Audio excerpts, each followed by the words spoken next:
The day my father slammed the door in my face, I was holding my youngest daughter, Lily, while my son, Caleb, gripped my hand. My oldest, Hannah, stood beside me with a black trash bag holding almost everything we still owned. My mother watched through the window without saying a word.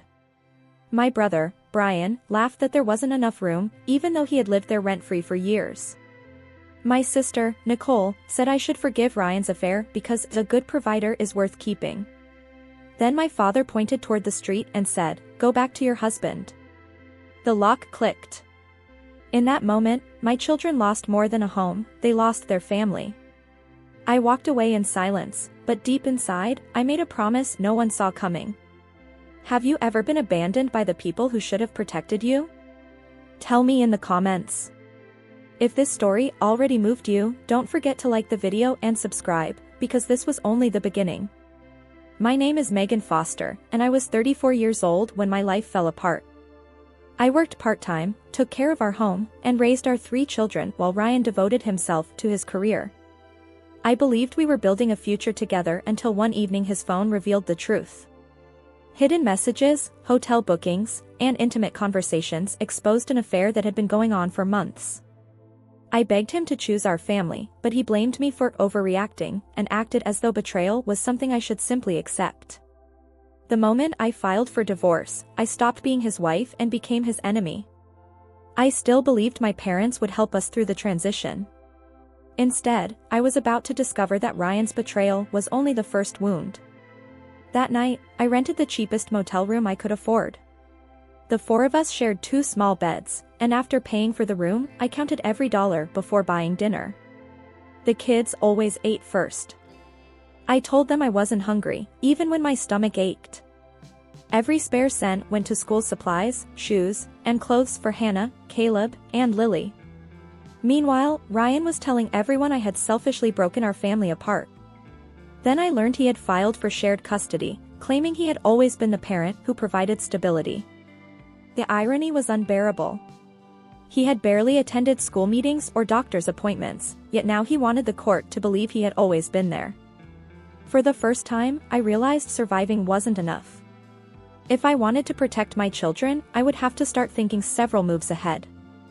I stopped arguing with Ryan and ignored every insult from my family. The louder they became, the quieter I chose to be. Instead of wasting energy defending myself, I focused on building evidence. I saved school emails, attendance records, medical files, calendars, receipts, and every message showing I was the one caring for our children every single day. At work, my supervisor, Denise Brooks, noticed I was exhausted but never asked for excuses. She offered me a full-time position with benefits because she had seen my commitment long before she knew my situation. I accepted immediately. For the first time in months, I felt a door opening instead of closing. Ryan believed confidence would win in court. I was counting on something much stronger than confidence, the truth. With my new job, I saved every extra dollar instead of celebrating. Within weeks, I rented a small apartment where my children finally had a safe place to sleep. At the same time, my attorney, Victoria Hayes, organized every document I had collected. School records showed I attended every parent conference. Medical files proved I took the children to every appointment. Bank statements and receipts showed who paid for their daily needs. Even Ryan's own messages revealed he often worked late and depended on me to handle everything at home. He was so confident the judge would see him as the devoted father that he never imagined those ordinary records would become the strongest evidence against him. But just as everything seemed ready, an unexpected problem threatened to undo months of careful preparation. A week before the custody hearing, Ryan's attorney argued that because I had lived in a motel after leaving the marriage, I couldn't provide a stable home for the children. For a moment, I feared those difficult weeks would define me forever. Then Victoria calmly presented the full timeline. She showed the lease for my new apartment, my full-time employment contract, and months of records proving the motel had only been a temporary step after my own parents refused to help. She also submitted attendance reports, medical records, and messages showing the children had remained safe, healthy, and consistently under my care. Ryan still walked into the courtroom wearing the confidence of a man who believed appearances mattered more than facts. He had no idea the evidence waiting inside would speak louder than either of us ever could. The courtroom fell silent as Victoria presented the evidence one file at a time. School records showed I had attended every conference. Medical records proved I had taken the children to every appointment. Ryan's own messages admitted he was working late while asking me to handle everything at home. His claim of being the primary parent collapsed under his own words. The judge ruled that I would have primary custody, ordered Ryan to pay the child support he owed, and limited his parenting time to alternate weekends and part of the school holidays. For the first time in months, no one questioned my choices. They simply looked at the facts. But the courtroom victory wasn't the end. News of the decision reached the people who had abandoned me, and suddenly, they wanted to talk. A few days after the ruling, my mother called, speaking as if she had supported me all along. I reminded her who closed the door when her grandchildren had nowhere to sleep. Months later, Nicole sent a long apology.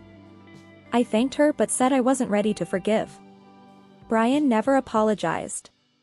My father mailed a Christmas card without admitting what he had done. I never answered.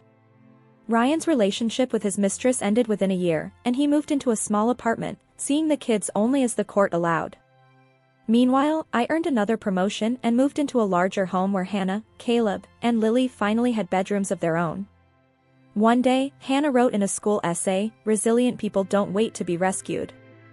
They figure out the next step." That's when I realized my greatest revenge was never making them regret losing me, it was building a life that no longer needed them. What would you have done in my place?